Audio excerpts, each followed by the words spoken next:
Dans cette vidéo, je vais vous présenter un concept simple mais pourtant essentiel dans la gestion des blessures. Si vous vous êtes déjà blessé, vous savez à quel point c'est limitant et énervant. Avec ce concept en main, il y aura des chances que vous trouviez la solution à vos problèmes. Voyons ça ensemble.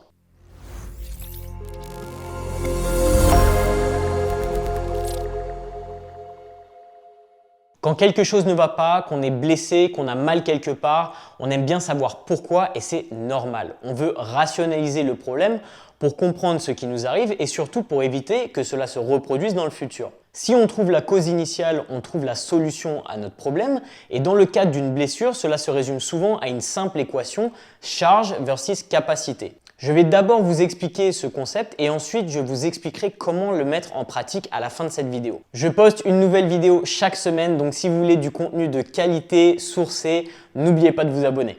Donc le principe est simple, si on applique une charge bien supérieure à la capacité des tissus, le risque de douleur ou de blessure est plus élevé. Mais si on applique cette charge lentement, au fil du temps et qu'on donne aux tissus le temps de s'adapter à cette charge, tout devrait bien se passer car la capacité des tissus augmentera lentement dans le temps. Quelques exemples, les muscles grossissent et deviennent plus forts, la densité osseuse augmente et les tendons deviennent plus résistants. C'est le principe de la surcharge progressive. Par contre, si vous allez trop vite, si vous appliquez une charge plus rapidement que la capacité des tissus à s'adapter, vous augmentez les chances de vous blesser parce que vous ne laissez pas suffisamment de temps aux tissus pour s'adapter aux contraintes que vous leur imposez.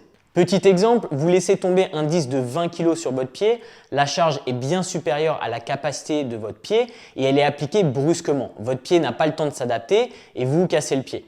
Autre exemple pratique, nouveau programme d'entraînement, vous n'avez jamais fait de squat de votre vie, mais ce programme vous dit 3 squats par semaine, donc vous envoyez la sauce. Après 2 semaines d'entraînement, vous commencez à avoir mal aux genoux. Là encore, c'est le même problème, vous en faites trop vite et vous ne laissez pas à votre corps le temps de s'adapter.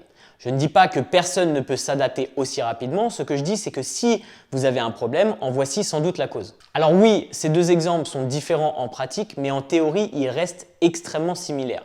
Lorsque vous en faites trop vite, la charge est supérieure à la capacité et bien qu'elle ne soit pas aussi brutale qu'un traumatisme, elle est toujours plus rapide que la capacité du corps à s'adapter. Les tissus commencent donc à être endommagés et la capacité diminue. J'ai également posté ce concept sur Instagram, n'hésitez pas à vous abonner, le lien est dans la description. Bon, maintenant vous avez compris le principe, vous devez augmenter progressivement votre charge de travail pour permettre au corps et plus particulièrement aux tissus de s'adapter. Parlons un peu des limitations de ce concept. Parfois, vous faites les choses intelligemment, vous avez un bon programme d'entraînement, vous êtes régulier, vous avez une bonne routine et pourtant vous vous faites mal. Il faut comprendre qu'il y a d'autres facteurs qui peuvent influencer votre capacité de récupération. Je pense au stress, au fait d'être malade, d'avoir une mauvaise alimentation, un manque de sommeil ou d'autres facteurs que vous n'avez pas forcément pris en compte.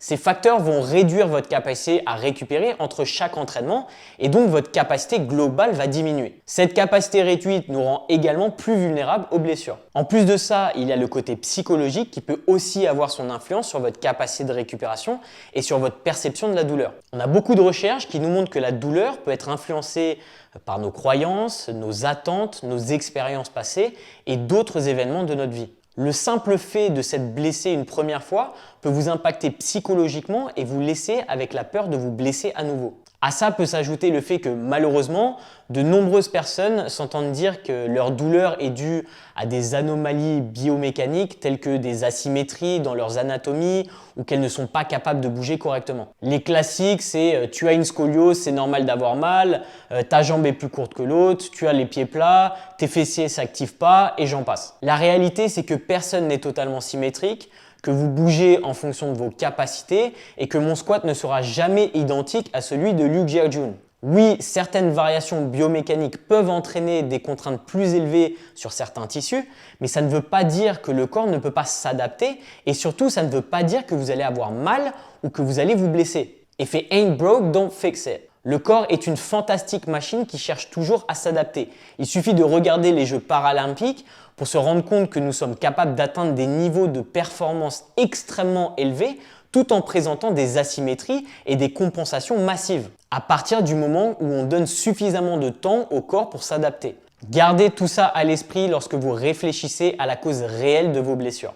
Avant de vous donner quelques astuces pour vous expliquer comment appliquer ce concept après une blessure, laissez-moi un commentaire juste en dessous et démontez-moi ce pouce bleu. Donc vous êtes blessé, qu'est-ce que vous faites maintenant? Premièrement, ne soyez pas trop dur avec vous-même, les blessures ça arrive et les erreurs aussi. Pour repartir du concept de charge contre capacité, pensez simplement à un moment où vous avez changé quelque chose trop rapidement dans votre pratique sportive ou dans votre vie en général. On doit toujours partir de ce concept quand on a une blessure ou une douleur. Une fois blessé, il peut s'avérer nécessaire de réduire temporairement la charge en se reposant, mais n'oubliez pas que si le temps de protection inactivité se prolonge, la capacité des tissus se réduit également et par conséquent, il faut moins de charge pour se blesser à nouveau.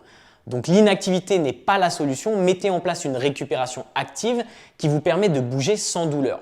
En fonction de votre blessure, vous pouvez également vous entraîner différemment, faire les jambes si vous êtes cassé la main ou faire le haut du corps si vous êtes cassé le pied. Ensuite, il faudra revenir lentement et progressivement à votre niveau d'avant. Ce qu'il faut retenir, c'est qu'à long terme, le maintien d'un certain stress mécanique appliqué au corps est une bonne chose tant que l'on respecte le temps nécessaire au corps pour s'adapter. Si vous êtes inactif et sédentaire, votre corps s'adaptera en réduisant sa capacité. Augmentez progressivement et lentement votre activité et votre corps s'adaptera en augmentant sa capacité. Faites-le trop rapidement et vous risquez de vous blesser. Si vous comprenez le concept de charge versus capacité et l'adaptation du corps et des tissus au stress mécanique, alors vous êtes sur la bonne voie pour comprendre la cause de la plupart des douleurs et des blessures. Voilà, j'espère que cette vidéo vous a plu. Si c'est le cas, abonnez-vous. Appuyez sur la cloche des notifications pour savoir quand je sors une prochaine vidéo. Et moi, je vous retrouve dans la prochaine. Ciao!